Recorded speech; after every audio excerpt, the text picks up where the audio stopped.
Film ini mengisahkan seorang pria yang dianggap culun yang merupakan perwakilan dari suatu desa untuk belajar di perguruan dewa demi melindungi desanya jika ada serangan dari suku barbar di kemudian hari. Di dalam akademi perguruan kungfu sihir pun ia sempat diremehkan berkali-kali. Awal film kita diperlihatkan sebuah perang antara klan yang menyebabkan sebuah desa menjadi porak-poranda.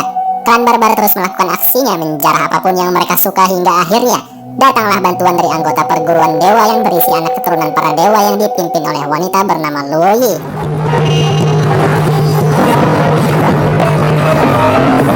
Sementara itu di markas para master aliran hitam, rupanya suku barbar memang bekerja sama dan berada di bawah perintah master hitam.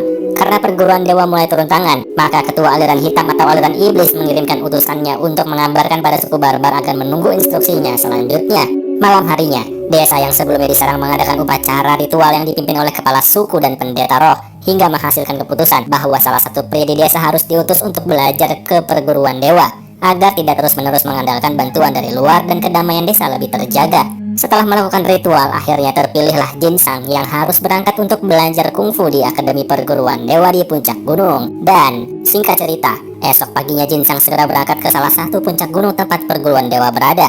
Di sana sebagian besar murid meremehkannya karena tak memiliki keturunan dewa dan dianggap tak pantas untuk belajar di sana. Tapi pandangan sang master atau ketua Akademi Perguruan Dewa berbeda. Sang master memberi masa percobaan untuk melihat apakah Jinsang memiliki potensi sebagai manusia biasa untuk mempelajari aliran kungfu perguruan dewa. Walaupun beberapa murid terlihat tak setuju, namun pada akhirnya sang master menyuruh Luoyi untuk mengajak Jinsang berkeliling sambil memperkenalkan segala kegiatan di perguruan dewa hingga akhirnya tibalah esok pagi di mana Jinsang akan memulai kegiatannya sebagai anak baru di perguruan dewa. Salah satu guru bernama Suye terlihat sedang mengajarkan sihir penakluk iblis 7 bintang. Jinsang terlihat sangat serius, namun beberapa murid yang masih tak bisa menerima keberadaannya mencoba mengerjai Jinsang. Namun sang guru tentu lebih sakti dan paham dengan kelakuan murid-muridnya yang nakal, hingga akhirnya Jinsang lolos dari jebakan dan melanjutkan belajarnya. Tak lama kemudian, saat sedang jalan santai, Jinsang melihat para seniornya sedang berlatih ilmu pedang yang membuatnya terkesan. Tapi di situ sang senior lagi-lagi membuli dan meremehkannya. Jinsang hanya bisa terus bersabar hingga hari berikutnya. Guru Suye mulai mengajarkan jurus penyerangan pada para murid. Setelah siap, semua murid diminta untuk menyerang sang guru untuk melihat seberapa baik mereka dalam mengolah jurus serang api. Tentu sang guru mampu dengan mudah menahan seluruh serangan muridnya. Namun Jinsang yang masih pemula belum siap melepaskan jurus alias masih saja sibuk menyeimbangkan energinya. Disitulah salah satu murid nakal mengerjainya hingga guru Suye yang sedang lengah terkena bola api hingga gosong dan mengejar Jinsang. Pelatihan terus berlanjut, namun yang datang saat ini adalah wakil ketua perguruan dewa yang tanpa basa-basi langsung menguji kebersihan hati Jinsang dengan menghipnotisnya seolah berada dalam situasi perang di mana ia harus melindungi desanya dari jajahan suku barbar. Saat itu, Jinsang dengan semangat membunuh satu persatu musuhnya dengan membabi buta dan tanpa ampun, hingga akhirnya ia menyadari bahwa sebenarnya dalam dunia nyata ia telah menyerang guru dan seluruh teman-temannya. Disitulah semua menganggap bahwa masih ada unsur iblis dalam diri Jinsang yang dengan mudah membuat keputusan untuk membunuh manusia. Padahal, salah satu aturan di Akademi Perguruan Dewa adalah dilarang membunuh manusia secara kejam tanpa ampun. Seluruh murid pun mengusirnya hingga Jinsang pergi. Luoyi dari kejauhan ingin menolong namun Master Perguruan Dewa menghalanginya. Malam harinya, Jinsang akhirnya memantapkan hati untuk mundur dari akademi. Namun, tanpa diduga, Guru Suye hadir dan dengan kesaktiannya membawa Jinsang ke dimensi lain. Guru Suye paham dengan niat sebenarnya Jinsang bahwa ia ingin mempelajari kungfu perguruan dewa semata-mata untuk melindungi desanya yang sering ditindas oleh suku barbar. Oleh karena itu, dengan kesaktiannya, Guru Suye membuka seluruh titik chi yang diperlukan agar Jinsang dapat berlatih teknik kungfu ke ranah yang lebih tinggi di perguruan dewa. Setelah kembali ke dunia nyata, rupanya Master Perguruan Dewa lah yang telah menyuruh Guru Suye melakukan hal tersebut. Kemudian sang master pun meminta Luoyi agar secara pribadi melatih kungfu dan sihir Jinsang ke tahap yang lebih tinggi lagi. So, dengan demikian, hari demi hari pun berlalu di mana Jinsang secara intensif berlatih di bawah bimbingan Luoyi. Kemampuan fisik, sihir, dan mental Jinsang pun berkembang dengan sangat pesat, hingga akhirnya Jinsang dapat mengimbangi bahkan hampir mengalahkan salah satu murid unggulan di perguruan dewa. Sayangnya, murid unggulan tersebut adalah yang paling tak menerima keberadaan Jinsang. Sementara itu, di tempat berbeda, klan iblis sedang berkomunikasi dengan pimpinannya yang merupakan sosok Raja Iblis yang masih dalam keadaan tersegel. Untuk melepaskan segelnya, mereka memerlukan benda pusaka pedang Shenong yang disimpan secara pribadi oleh Master Akademi Perguruan Dewa. Kembali pada Jinsang yang saat ini sudah diperbolehkan berlatih langsung di bawah bimbingan sang master yang juga sedang menasihati Jinsang dan memberi pesan bahwa dalam kekuatan yang besar terletak tanggung jawab yang besar pula. Keesokan paginya, sang murid unggulan masih kurang puas. Ia pun kembali menantang Jinsang hingga pertarungan kembali terjadi.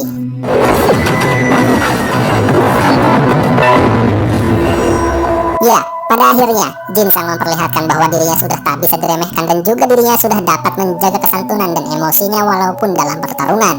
Kejadian ini pun membuat Luoyi tersenyum senang melihat perkembangan pesat dari Jinsang, serta seluruh murid pun kini mengetahui bahwa Jinsang telah menjadi yang terkuat di antara mereka. Di tempat pertapan pribadinya, sang master sedang mengeluarkan benda pusaka alias pedang Shenong yang menjadi pedang terkuat di perguruan dewa untuk membela kebenaran. Beberapa saat kemudian, saat sedang berjalan, Jinsang mendeteksi aura iblis yang menyusup ke akademi.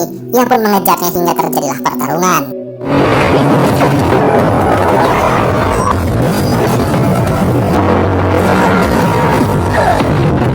Setelah mengalahkan utusan iblis, Jinsang akhirnya menemukan benda pusaka yang tanpa ia ketahui adalah pedang Shenong. Sementara itu, murid-murid mendeteksi ada yang tak beres, hingga akhirnya mereka menemukan sang master dalam keadaan tewas. Hari pun berlalu dan jasad sang master masih tersimpan rapi di ruangannya. Luoyi yang berada dalam transformasi level tinggi dikagetkan dengan kehadiran wakil ketua Akademi Perguruan Dewa yang ternyata pembunuh sebenarnya. Ia pun mengirimkan memorinya pada Luoyi hingga terungkaplah kejadian yang sebenarnya. Saat itu Luoyi berusaha menyerang, namun apa daya dirinya bukan tandingan sang wakil ketua yang ternyata bersekongkol dengan Raja Iblis untuk membantu kebangkitannya. Sementara itu, keesokan harinya, Guru Suye yang juga telah mengetahui biang keladi kematian sang master mengajak Jinsang ke sebuah lokasi yang telah diberi pelindung. Tanpa basa-basi, sang guru mengeluarkan benda pusaka miliknya dari tubuh untuk dipindahkan ke dalam tubuh Jinsang. Tapi sayangnya, si penjahat alias wakil ketua sudah datang lalu merebut pedang Shenong dan segera melakukan proses kebangkitan Raja Iblis hingga akhirnya sang Raja Iblis pun bangkit dengan aura hitam yang membumbung tinggi ke langit. Melihat hal itu, sang guru nekat menjalankan rencana lain yang tadinya hanya ingin memberi benda pusakanya pada Jinsang. Sekarang sang guru mengorbankan diri jiwa raganya untuk masuk ke dalam tubuh Jinsang hingga seluruh ilmu Guru Suye telah berada dalam tubuh Jinsang yang saat ini telah dalam level tertinggi.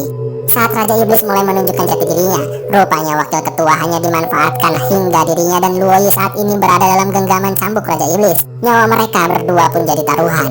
Namun, di situ Jinsang datang tepat waktu untuk menolong. Raja Iblis mengendalikan pikiran Luoyi untuk bertarung dengan Jinsang. Dalam waktu singkat, Luoyi berhasil dilumpuhkan hingga tersisa Jinsang melawan Raja Iblis yang berniat memperbudak umat manusia. So, tanpa waktu lama, Jinsang dengan jurus pamungkas 3 naga suci menyerang Raja Iblis hingga terpojok lalu kembali menyegelnya. Tapi, kelicikan Raja Iblis belum selesai. Ia ikut mengikat Luoyi yang telah sadarkan diri agar Jinsang tak tega menyegelnya karena Luoyi pun akan ikut tersegel dan musnah selamanya. Tapi Luoyi membujuk Jinsang untuk menuntaskan misinya demi umat manusia. Luoyi pun meyakinkan Jinsang bahwa ini adalah pilihan terbaik untuk dunia.